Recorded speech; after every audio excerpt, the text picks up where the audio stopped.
What makes up our nightmares? Where do they come from? Mm.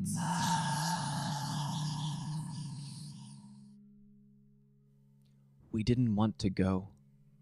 We didn't want to kill them, but its persistent silence and outstretched arms horrified and comforted us at the same time.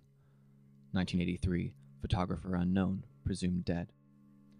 The Slender Man was born on June 8, 2009, the result of an entry into a photoshopped paranormal images contest on the message boards of the website Something Awful. Username Victor Surge, himself a fan of H.P. Lovecraft, Stephen King, and various urban legends on the web, submitted several photos of everyday, albeit strange scenes, each haunted by a creature in the background. They were all accompanied by unsettling captions. One of two recovered photographs from the Sterling City Library blaze, notable for being taken the day which 14 children vanished and for what is referred to as the Slender Man. Deformities cited as film defects by officials. Fire at library occurred 1 week later. Actual photograph confiscated as evidence. 1986. Photographer Mary Thomas. Missing since June 13, 1986. The photos instantly captured the attention of others, and the Slender Man quickly exploded past the boundaries of the message board. A web series called Marble Hornets gained attention on YouTube and was soon joined by fellow series Tribe 12 and Everyman Hybrid. All of these series did a great deal to expand the Slender Man mythos to the point of widespread recognition throughout the web. There is now a Slender Man computer game, several feature-length Slender Man movies, and as far as creepy web memes go, Slender Man appears to be the reigning king. So what is the Slender Man, and what makes him so scary? He is, simply enough, an abnormally tall, suited man with no face who stands in the background of whatever images he appears in. At his most inhuman moments, he reveals a Lovecraftian assortment of tentacles that sprout from his form. In some traditions, he hunts children, and in others adolescents. Sometimes he viciously dismembers his victims, and sometimes he has a human underling do it. Sometimes he just stalks someone until they go mad. Horror blogger James Van Fleet proposes that the Slender Man fits into the archetypal role of the tall, dark lurker, previously inhabited by figures like Caesar from the Cabinet of Dr. Caligari, the Gentleman and Der Kindestod from Buffy the Vampire Slayer, and Michael Myers from Halloween. The pale silence of Dracula and the sheer size and indomitability of Frankenstein are combined in this one figure with no or very unrecognizable face. Van Fleet draws us back to Carl Jung's dream archetype, the shadow, the moral problem which involves recognizing dark aspects of the personality as present and real. To bring this back to the Slender Man, he is scary because he reflects ourselves, yet is immediately recognizable as not one of us. He wears a suit and is definitely humanoid in appearance, yet a further examination reveals his unsettling height, his lack of face, and the possible extra appendages he possesses. This descent into the uncanny valley between human and not human is more than most can handle. Indeed, in most Slender Man traditions, to look upon his face is to gaze into insanity itself. The Slender Man's blank face and vague menace, balanced between outright violence and unsettling stalking, allow for an open template upon which any and all might be allowed to project fears and anxieties.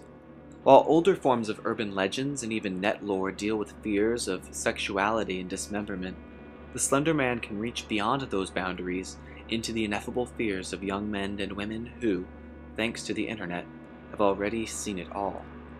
This allows for an even more adaptable form of creepypasta, one wherein the blog or YouTube commenter can engage with and add to the story just as much as the original teller. Indeed, many of the materials that deal with Slender Man, whether blogs or web series, are known as ARGs, or alternate reality games. This connotes an ongoing play between performer and audience.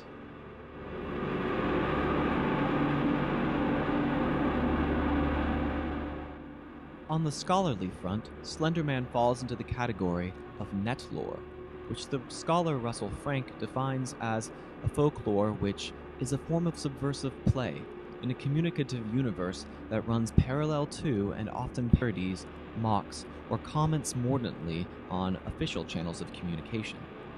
The form of net lore to which Slender Man belongs is a medium called creepypasta, variations of copypasta, stories called so because of their easily copy and paste in nature.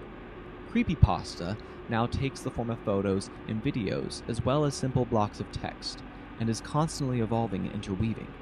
For example, the Slender Man web series Everyman Hybrid incorporates creepypasta character The Rake into its ongoing saga. The scholarly examination of modern urban legend continues. Robin Croft argues that the haunted forest of yore has been replaced with an urban landscape peopled with drug dealers, kidnappers, pedophiles, Satanists, and unspecified bad people. The urban legend, having replaced the Sylvan ghost story, comes full circle in the form of Slender Man, an undoubtedly supernatural haint who haunts both the forest and the urban landscape, taking up residence in the darkened back road, the abandoned warehouse, and the small suburban space in between the civilized and the wild. Taking this aspect of Slender Man into account, one can see that he is a new form of monster for a new medium.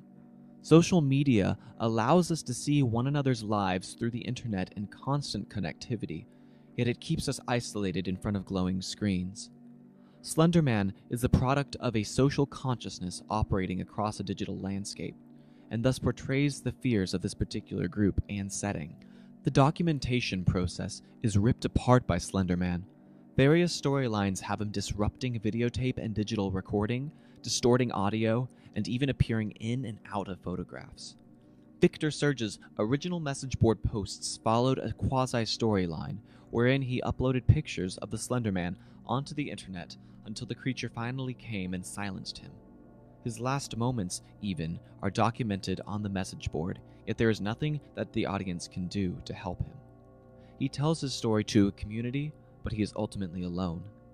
Slender Man emotes fears of aloneness and the voluntary isolation that comes from browsing the web ad nauseum. The game Slender itself is sometimes a social experience, but is most scary when played alone, in the middle of the night, and in a dark house. The Slender Man is in this way unique among horror narratives that the creative source of anxiety and the vehicle in the story are one and the same. The very fact that a hive mind can create such a being as the Slender Man is united with the fear that an obsession with him will lead to his actual appearance in a person's life. Previous horror narratives, such as locale-centered ghost stories, work to unite the setting of the telling with the subject matter, and urban legends like that of the Candyman work so that belief increases a story's power. Only now, with the mimetic power of the internet, are the two factors joined.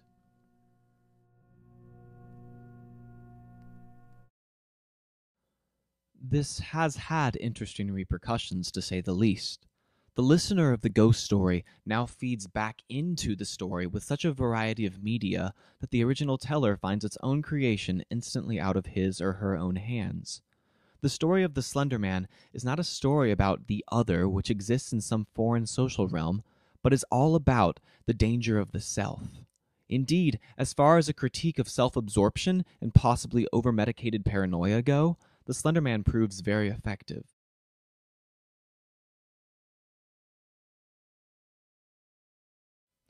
The internet has also provided ironic and parodic corrective to fear of Slender Man, including Splendor Man and the Gimme $20 meme.